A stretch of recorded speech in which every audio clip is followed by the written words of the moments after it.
Welcome back, everybody. I'm Daenerys the Dwarf Paladin, or Donovan. Thanks for all of the positive feedback on the first Retribution guide video. I apologize for how long this one has taken for me to make, but I wanted to make sure I gave it the same full attention that the first one got, so hopefully it is just as helpful for all of you trying to improve, if not more so. Where the first part was all about beginners and returning players to this version of the spec and learning how to deal your damage.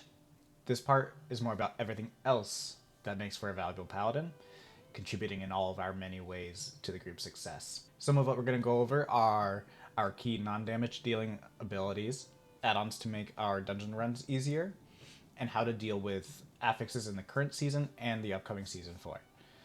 Let's get right into it.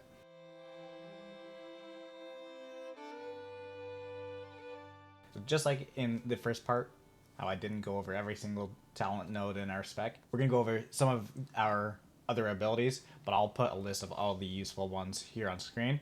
Those are going to be covering your utility spells, your just other group support abilities, and also your personal defensives. Namely, we've got the group support category, which would cover our healing abilities like Word of Glory, Lay on Hands, as well as Cleanse Toxins, and our blessing abilities. Blessing of Protection, Blessing of Freedom, Blessing of Sacrifice. Word of Glory is a very useful ability to help out your healer. Tossing out heals when you see that healer may be struggling to keep someone topped off can really help influence the survivability in your group. With Lay on Hands, because of the longer cooldown, by design we're not going to be using it as often, but it is a very nice emergency button. Blessing of Protection is a nice ability for negating even some boss mechanics. Like with Razan, you can Blessing of Protection someone, and then they can be consumed without actually taking damage if you time it correctly. The other key thing is you never use it on your tank. When someone has Blessing of Protection, they lose all aggro on mobs. So unless there's a special situation where there's an understanding there and the tank is ready to take it off of themselves, that's not something that you want to do. Blessing of Freedom, we're going to go over how that can be helpful for affixes especially. And Blessing of Sacrifice can use nearly on cooldown, again, to help out healers with someone who may be a little under-geared, who has less defensive abilities, or when you know there's a big hit coming and you want to support one of those players in particular. For our defensive abilities, we actually have quite a few of them. The most frequently used will be Shield of Vengeance and Divine Shield. Both of these abilities are on a 1-minute cooldown. Shield of Vengeance is an absorb, where you're still taking the damage, but because you've got that absorb shield on there, your health doesn't go down. But when the shield ends or is broken, it releases all damage absorbed as a damage blast around you. And then Divine Shield, on the other hand, it's a damage reduction, so it reduces the damage dealt to you, and that can also be used while you're stunned. So again, in kind of more emergency situations, that's especially nice to have. Our biggest defensive ability, of course, will be Divine Protection, and that just does remove all damage done to you. It prevents movement impairing effects. It blocks essentially everything. This is, however, a 3.5-minute cooldown, so generally you won't want to use it the second you know you're taking damage. You want to prioritize your other defensives. But in the case of getting hit by a stun and then knowing that you're in a very bad spot, that using that ability will break you out of the stun and prevent the damage, so you can potentially survive a pretty drastic mistake. But of course, the goal is that we're going to try to avoid those mistakes. And then lastly, we've got some utility, kind of a honorable mention to Divine Steed, which is helpful for increased mobility. It increases your movement speed for a few seconds, which can be nice for getting in an interrupt that's further away or dealing with a trash mob or an affix. And then some of our most important abilities are actually going to be our interrupts and CC. That'll be Rebuke, Hammer of Justice, and Blinding Light. The way these work is Rebuke is our interrupt, Hammer of Justice is a stun, and then Blinding Light is an AoE CC, or Disorient. Generally, when I'm deciding which of these to use in any situation, I'm looking at 1, is it an interruptible ability? And 2, how many targets are there? If it's interruptible and it's single target, we're always going to prioritize Rebuke. If it's single target but not interruptible, we can use Hammer of Justice as long as they're CCable, crowd controllable. If there are multiple targets, whether it's interruptible or crowd controllable, but we want to make sure that we prevent all casts, then we can use Blinding Light. The only situation where we should be using Blinding Light for a single target interruptible cast is if your single target abilities are off cooldown, or if stuff is going crazy and you aren't able to target the correct person. Go ahead, pop that. One other ability that will be helpful during specific weeks is Turn Evil, or alternatively, Repentance. These are abilities that specifically will be helpful for the incorporeal affix. Speaking of affixes, let's just get right into those. So again, for incorporeal, we will ever so slightly change our spec, where we will remove the Cavalier talent and then put in for Turn Evil. Alternatively, you can change Blinding Light to Repentance. Those will both deal with incorporeal. However, I do like keeping Blinding Light so that I can still keep that extra AoE crowd control. These are both changes that would be just made on the Paladin side of the talent tree, so we leave the Retribution side alone. Whichever one we choose, it's not that difficult. We're just going to cast that on the incorporeal spirits that spawn as often as we can. Similar to incorporeal is Afflicted. Again, spirits will spawn that we'll have to deal with. In this case, they are friendly targets that we can either heal or cleanse. Luckily, Paladins can do both. In this case, I suggest prioritizing Cleanse Toxins because it's an instant cast. That will also then give you time to kind of gauge whether the second is being dealt with if two spawn. If not, you could then use a Word of Glory to take care of the second one. A lot of times, I find that I can clear an entire Afflicted Spirit with one Word of Glory cast, but if not, you will be very close and just could finish off with a Flash of Light, or if you've got enough Holy Power, another Word of Glory. If you catch the Afflicted Spirit early enough, you can actually clear both Afflicted Spirits with Cleanse Toxins. It is an 8-second cooldown, so you have a very small window, but you can get that in if no one else is helping you. Ideally, that shouldn't be the case. And again, we do have other options like Word of Glory, or even if you really need to, Lay on Hands. Not ideal, but we've got plenty of options. Should never really come into an issue or a situation where it becomes an issue. The third affix that we have a direct counter to would be Entangling. Very easily, we can make Entangling virtually non-existent to us and one other person in the group. Because Entangling is a movement impairing root, we can actually cast Blessing of Freedom to break out of that. And with our Unbound Freedom talent, whenever we cast it on another party member, it'll affect us as well. So what I typically do is I will cast that on generally my healer, but it depends on the specific comp you're with. If they have a way of breaking out easily, then you could potentially prioritize someone else. But I usually default to healer just to make their job easier, and that'll make it so that it breaks the root for myself as well. If we don't break that root or run out of it, you will be stunned for a short time, and that can be very bad in higher level keys. The nice thing about prioritizing healer is it does kind of buy you a few extra brownie points. Never a bad thing with a role as important as a healer. With Spiteful, really all we gotta do is stay away from the spirits that spawn. They hurt you if they come near you. However, one, you can pop a defensive if you need to stay in, but you can also use your Hammer of Justice to stun them and then very quickly take them down. That'll allow you to also stay in melee range to help AoE down other Spiteful if you need to. But otherwise, you can just run. We do have increased melee range, so you can use that time to just kind of back up a little bit further and still be effective in your damage roll, but put some space between you and the Spiteful Spirit. Same goes for Storming. Nothing to attack or stun there, but using your increased melee range will allow you to more easily dodge those storming like tornadoes while you're in the middle of a big pole and there's a lot of effects on the ground, and you can't see them as easily if you were in close melee range. Other affixes like bursting, bolstering, raging. Many of the ways of tackling those groups will be a little bit determined by your current route, how your build is, how your group is built up, stuff like that.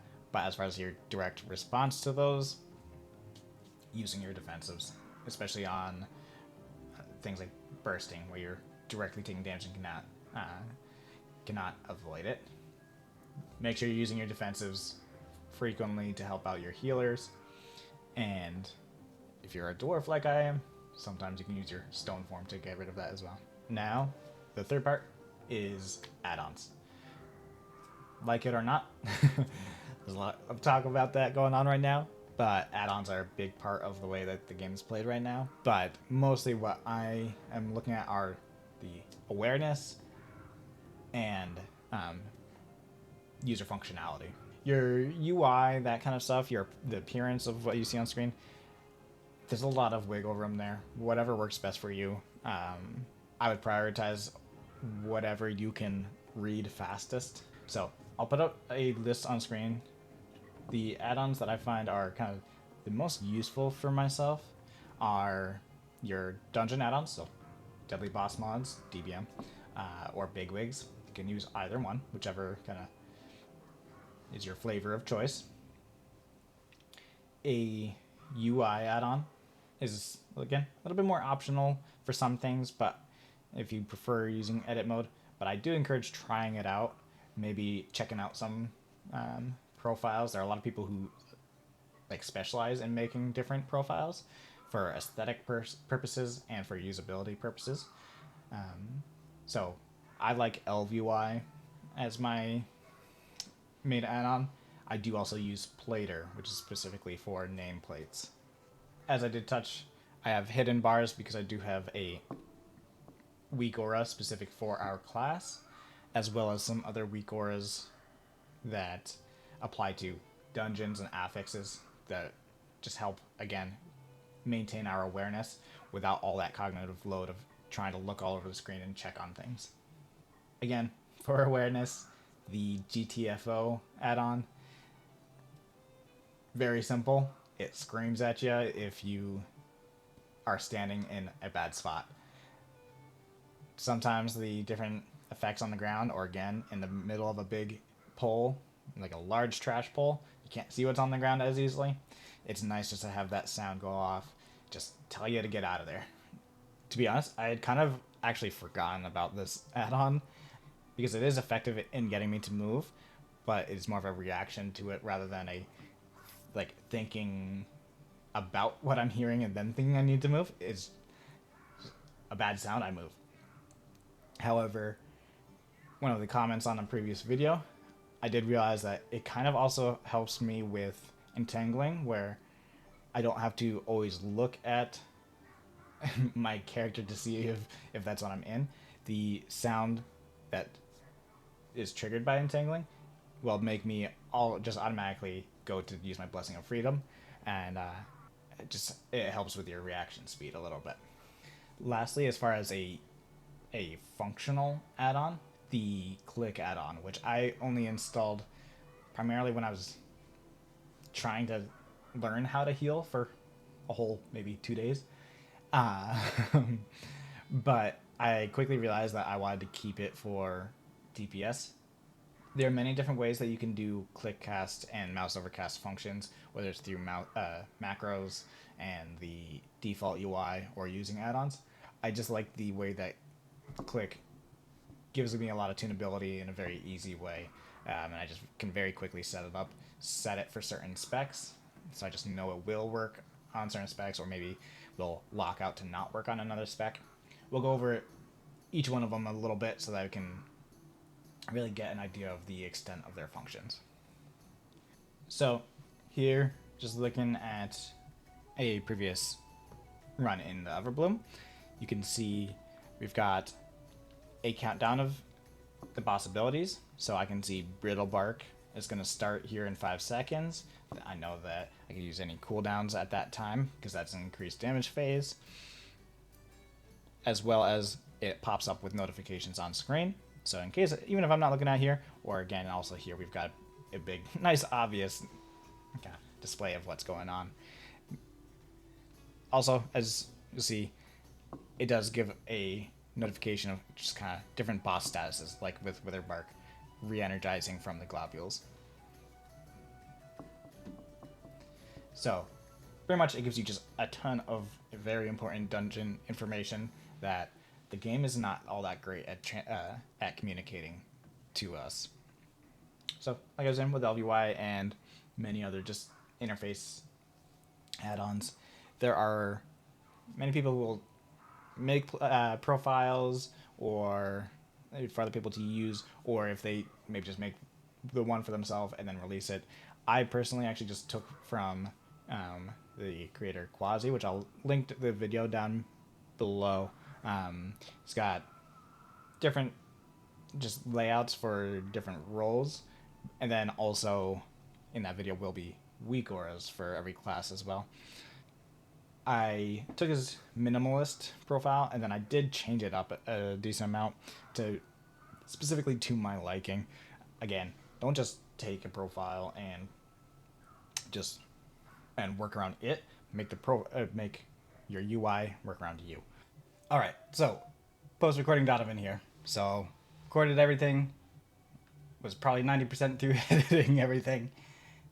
Went to bed, woke up, and saw a new Plater profile from Quasi that was released.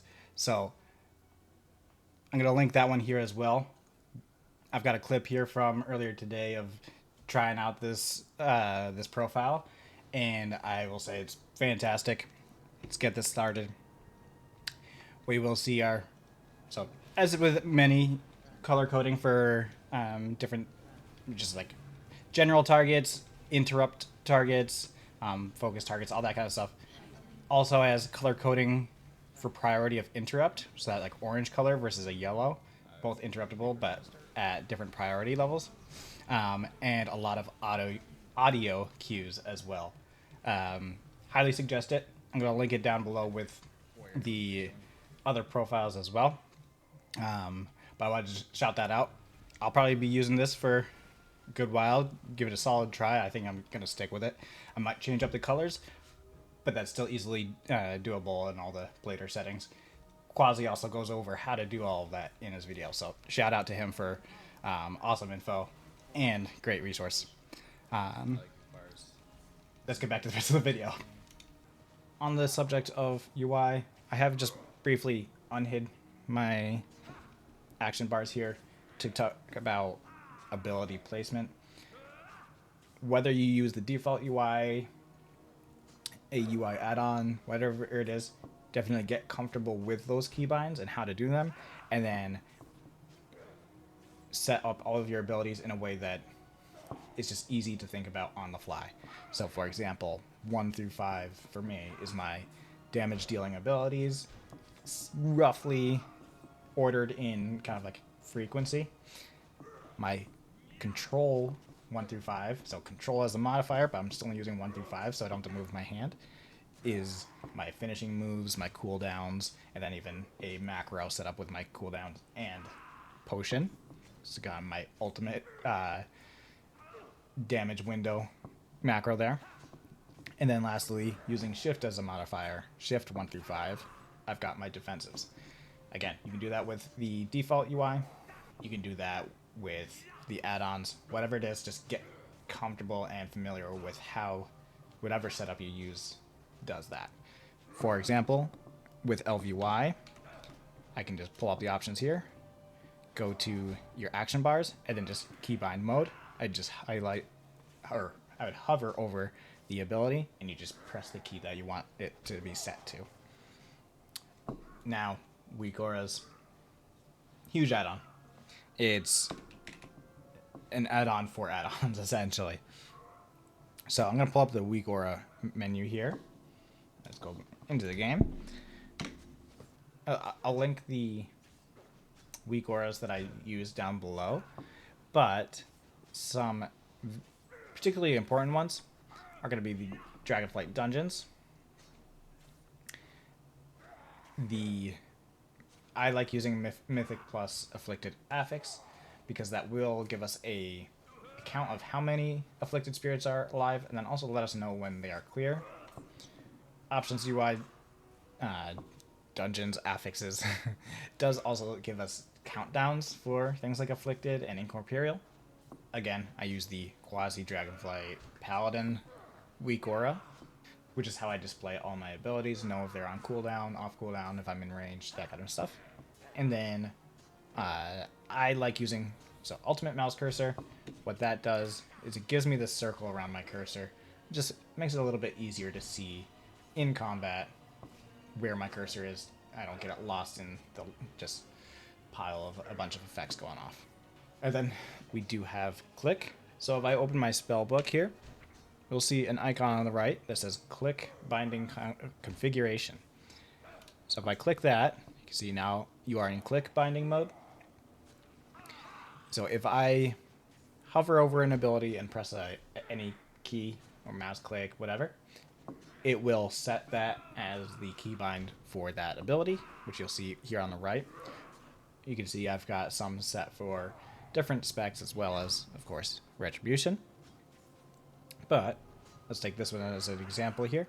For spec 2 and 3, which in this case is Protection and Retribution, I've got Word of Glory set to middle button, so clicking my scroll wheel.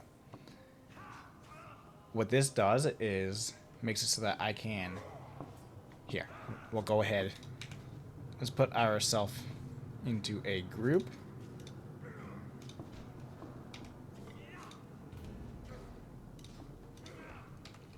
So now, because I've got that set to middle click, if I get, as long as I've got the holy power, of course, and I middle click my mouse, it'll just by hovering over my nameplate or anybody else's nameplate in your unit frames, it'll use that ability on that target.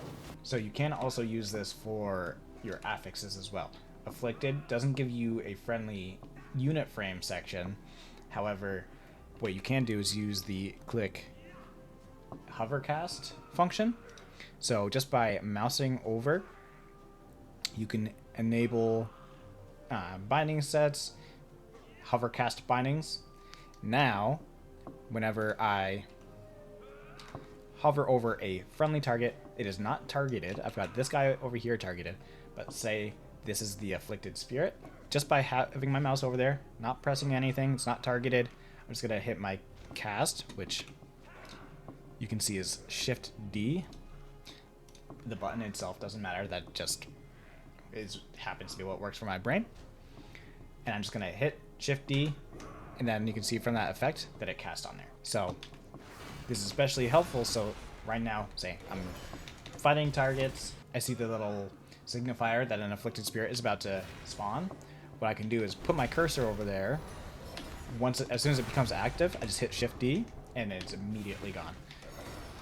You can clear, especially if you have multiple people who are good at clearing afflicted, you can clear it instantaneously. And the best part is I never had to change target or even stop my DPS. Of course, we've got a global cooldown to worry about, but besides that, I'm not having to switch target and then switch back, all in the midst of chaotic combat. If you wanted to, you could even use that for things like your interrupt. Thanks again for tuning in. I really enjoyed diving deep into how this spec works to figure out how I can provide useful information for anybody trying to improve, even helping myself improve a little bit. Hearing from some of you how helpful the first part was great to hear, and I can express how much I appreciate the support on that, including new subscribers, new Twitch followers. All of that has been awesome. Speaking of which, I've been putting a lot of time into my stream, which I'll link down below. I've been doing all kinds of content there, and I'm eager for the next season and to experience the build up into the war within, of course. Feel free to swing on by, put my class knowledge to the test live on stream. While I don't expect to do another full-on part to this guide, at least until there's some substantial changes to the class or big dungeon changes that affects the way we play, I am thinking of doing kind of coaching slash review for anyone who's interested. Basically, what I might do is figure out a way for you to submit recordings of a dungeon run, so that just whether it's one-on-one, I just give you some feedback, watch it in a video and post that, or doing it live on stream. However works best for you or you prefer, if you'd like that going out there or not. But then essentially giving feedback that I think would help you improve. And I think if anyone is open to allowing that to be in a video or on stream, that can also be helpful for other people to show how other people play. So if that does sound like something that anyone would be interested in, leave a comment down below. If that's not something people are interested in, then I won't bother. As always, definitely appreciate you being here. Everything, the comments, the likes, has meant so much. Until the next video though, guys, have fun playing WoW, and I'll catch you later.